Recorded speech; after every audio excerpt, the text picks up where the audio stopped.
Good morning, students. Oxford Public School welcomes you. Myself, Sandeep Nehra, your history teacher. We are studying about chapter 13, Mahatma Gandhi. Today's our topic is Quit Movement या quit India movement. तो India ने क्या है या महात्मा गांधी ने आप कह सकते हो कि 1942 के अंदर क्या है एक मूवमेंट और चलाया था जिसका नाम था क्विट इंडिया. इसके बारे में बेसिक है वो हम क्या है लास्ट लेक्चर के अंदर पढ़ चुके हैं. तो अब करेंगे. सबसे पहले कोजेस क्या थे, इसके मतलब क्यों शुरू किया गया, कैसी सर्कमस्टांसेस थी या कौन सी परिस्थितियां उस समय इंडिया के अंदर आ चुकी थी कि इंडिया के अंदर क्या है महात्मा गांधी को क्विट इंडिया या अंग्रेजों भारत छोड़ो आंदोलन क्या स्टार्ट करना पड़ा. सबसे पहला सेकेंड वर्ल्ड वार. आपको पता है कि 1939 के अंदर क्या है सेकेंड वर्ल्ड वार स्टार्ट हो चुका था.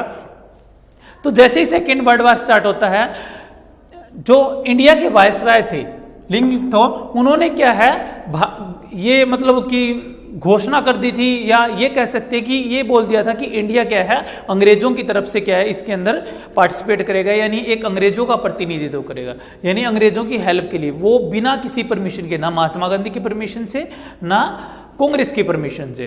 तो इसलिए क्या है इसके अगेंस्ट, यानी महात्मा गांधी भी इसके अगेंस्ट हो गए और कांग्रेस भी इसके अगेंस्ट हो गई क्योंकि वो चाहते थे कम से कम उनसे क्या है इस बारे में पूछा जाता. तो उन्होंने क्या है इसके लिए मना कर दिया कि वो भारत या जब तक उनकी डिमांड नहीं मानी जाती, जो उनकी जैसे पूर्ण स्वराज्य की डिमांड है या जो नेशनल गवर्नमेंट बनाई जाती है उसकी डिमांड है, उसको नहीं माना जाता तब तक क्या है वो हेल्प नहीं करेंगे. जैसा उन्होंने फर्स्ट वर्ल्ड वार के अंदर कंप्लीटली ओपनली हेल्प की थी उस तरह की हेल्प वो क्या है नहीं करेंगे. तो इसलिए उन्होंने मना कर दिया. तो जिसके कारण भी क्या है उन्होंने एक मूवमेंट स्टार्ट करने की सोची कि हम क्या है इंडिया के अंदर एक मूवमेंट स्टार्ट करेंगे जिसमें इंडियन जो स्पोय वगैरह है या जो इंडियन पब्लिक है उनको कहेंगे कि वो किसी तरह से भी क्या है अंग्रेजों का साथ न दे. तो ऐसी सिचुएशन आने के कारण जो सेकंड है क्रिप्स मिशन. तो उस समय क्या है ब्रिटेन के जो प्रधानमंत्री थे, जो प्राइम मिनिस्टर थे वो चर्चिल थे. तो उन्होंने क्या है एक मिनिस्ट्री या ये कह सकते हैं कि कुछ मिनिस्टर्स का एक कैबिनेट क्या है इंडिया में जिसको क्रिप्स मिशन के नाम से जानते हो. इनको क्या बोलते हैं क्रिप्स मिशन. अगर अलग से पूछा जाए क्रिप्स मिशन तो इसकी थोड़ी सी डिटेल आपको पता होनी चाहिए. अगर कोजिस में लिख देंगे तो ज्यादा आपको डिटेल डालने की जरूरत नहीं है. तो क्रिप्स मिशन क्या था?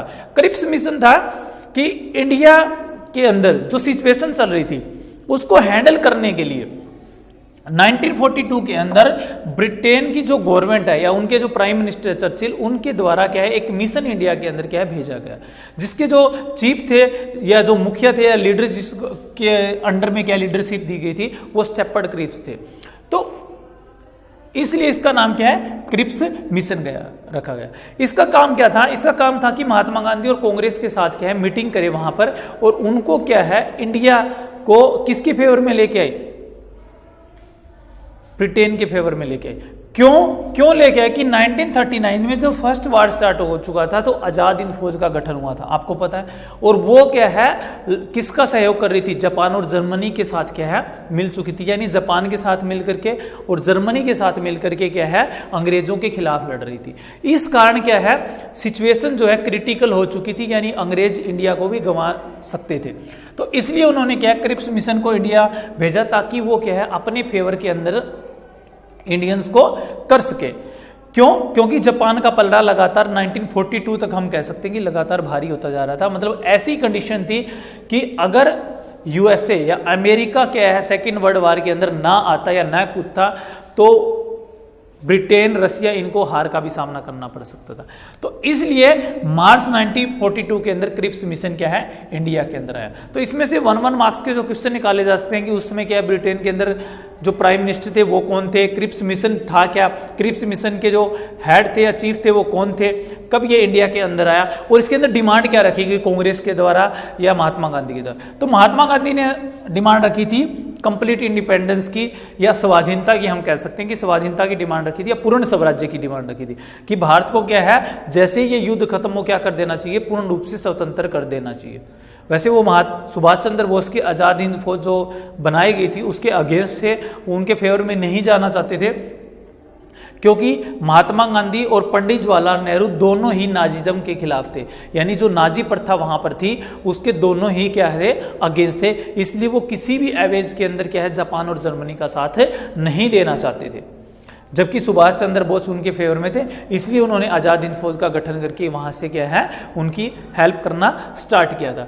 तो स्वाधीनता रखी गई थी, महात्मा गांधी के द्वारा क्या है डिमांड रखी गई थी कि अगर क्या है सेकेंड वर्ल्ड वॉर जैसे ही खत्म होता है तो इनको क्या दी जाए, स्वाधीनता दी जाए।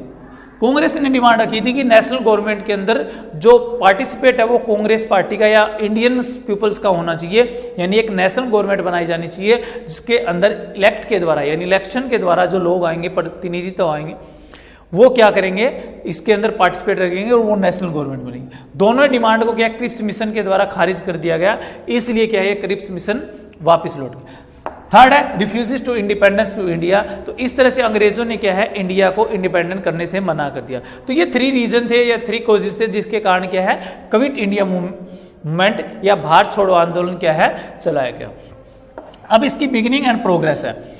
तो जो क्विट इंडिया मूवमेंट है वो क्या है, जैसे ही उनके द्वारा मना किया गया तो 9 अगस्त 1942 को क्या स्टार्ट हो जाता है। अब काफी जगह ये डेट आपको 8 अगस्त 1942 भी मिल सकती है, क्योंकि ये सबसे पहले मुंबई के अंदर स्टार्ट हुआ था 8 अगस्त को, यानी मुंबई के अंदर 8 अगस्त को स्टार्ट हो जाता है और 9 अगस्त को क्या है कंप्लीट इंडिया में स्टार्ट हो जाता है। तो कुछ बुक में हो सकता है कि 8 अगस्त की डेट दी गई हो, कुछ में 9 की डेट मिलेगी। तो अगर आपको मुंबई का नाम दिया जाए तो 8 अगस्त डाल सकते हो, नहीं तो 9 अगस्त 1942 को क्या है जो क्विट इंडिया मूवमेंट है या भारत अंग्रेजों इसके ब्रिटिश क्विट इंडिया मूवमेंट भी लिखा मिलेगा। तो अंग्रेजों भारत छोड़ो मूवमेंट क्या है स्टार्ट किया गया। अब क्या ये प्रोग्रेसिव कैसे हुआ, धीरे धीरे मतलब कुछ ही दिनों के अंदर। इसमें सबसे बड़ी बात ये थी कि यूथ ने और वुमेन्स ने इसमें बहुत ज्यादा बढ़ चढ़ करके भाग लिया था। यानी यूथ की अगर हम बात करें, उन्होंने कॉलेजेस में जाना बंद कर दिया था, बल्कि प्रिजन में जाना उन्होंने पसंद किया था कि वो जेल जाएंगे महात्मा गांधी। तो इसलिए क्या है ये मूवमेंट काफी मतलब ये कह सकते हैं कि काफी बढ़ चुका था। तो इसमें महात्मा गांधी ने एक स्लोगन भी दिया था, डू एंड डाई। उन्होंने कहा था कि आज ब्रिटेन की सिचुएशन ऐसी है कि वो इंडिया को इंडिपेंडेंस बना सकता है और हमें इन सर्कमस्टांस का क्या है फायदा उठाना चाहिए। तो इसलिए उन्होंने करो एंड मरो, करो और मरो का या डू एंड डाई का क्या है स्लोगन क्या है इंडिया के अंदर दिया, ताकि क्या क्विट मूवमेंट को क्या है ज्यादा से ज्यादा क्या है बढ़ाया जा सके। तो क्विट इंडिया मूवमेंट एक साल के अंदर ही हम ये कह सकते हैं कि 1943 तक काफी पूरे इंडिया के अंदर फैल चुका था और महात्मा गांधी या अदर्स लीडर है उनको क्या प्रिजन के अंदर भेज दिया गया। नेक्स्ट है सिग्निफिकेंस। इसका महत्व क्या था, इसका सिग्निफिकेंस ये है कि ये बहुत ही बड़ा मास मूवमेंट था, यानी ये कह सकते हैं कि लाख की एवेज के अंदर, यानी कई लाख मतलब इंडियंस ने इसके अंदर पार्टिसिपेट किया था। इतनी बड़ी संख्या में पहली बार था ये कि इस मूवमेंट के अंदर पार्टिसिपेट किया गया था। दूसरा क्या था, इसमें मुस्लिम ने भाग ज्यादा नहीं लिया था। मुस्लिम लीग क्या थी, मुसलमानों को अपने फेवर में करने के लिए क्या लगातार मतलब उठा रही थी कदम। तो इसमें मुस्लिम लीग जब क्या है ये मूवमेंट चल रहा था तो मुस्लिम लीग का इसके अंदर ज्यादा रोल नहीं था।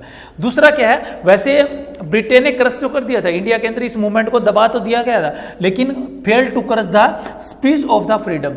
लेकिन इसमें ब्रिटेन क्रश जरूर हुई थी, यानी उसकी जीत जरूर हुई थी, लेकिन वो भारतीयों के दिल के अंदर या आत्मा के अंदर जो स्वतंत्रता के लिए लहर उठ रही थी, यानी वो ज्यादा ज्यादा फ्रीडम चाहते थे, उसको दबा नहीं पाई थी। तो यही इसका सिग्निफिकेंस था।